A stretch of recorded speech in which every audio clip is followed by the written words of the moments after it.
Well, several big banks are putting the brakes on foreclosures. In most cases, they're stopping to review an onslaught of paperwork from an overloaded system. The tough economic times are hitting homeowners hard, enough for one man to send a sign for help that you can see from the sky. News Channel 5's Mike Trim is covering the economy in the acreage to explain. Jay, check out this front yard here in the acreage. This is Juan Guzman's front yard, and here's the sign plain as day. J.P. Morgan Chase, help. And even puts Guzman's phone number in the front yard here. Now, this might look desperate to some, but to Guzman, he is that desperate. This is his last hope to see his dream home he built only a few years ago. The sign says J.P. Morgan Chase, help. But to Juan Guzman, it says so much more.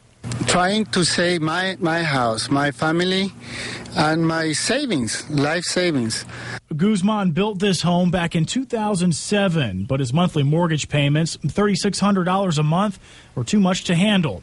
Guzman says he tried to work with the bank for a lower payment, but the bank wouldn't budge. Then last year, unemployment for Guzman, and now a foreclosure on his dream home.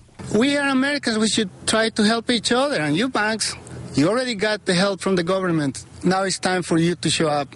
The cry for help comes when many banks, including J.P. Morgan Chase, are temporarily stopping the foreclosure process. Guzman says he's putting up this sign for those who don't want to speak out. There's a lot of people like me that are not putting signs like that on. Guzman's neighbors have seen the sign in his front yard, and at least one living down this road is dealing with some home loan issues of his own. Fernando Cujar's home sits almost finished, a stone's throw away from Guzman's. He says his bank won't switch his home construction loan to a regular home loan. And Cujar says he needs that switch to get a few more $1,000s to finish the house. It's not a foreclosure, but another sign that banks are tightening up ship in a tough economy. The banks, they don't understand that. They don't have the human part of the whole situation. Still, Cujar feels inspired by Guzman's sign. Oh, he's been fighting so much, you know. He's a tough fighter, you know.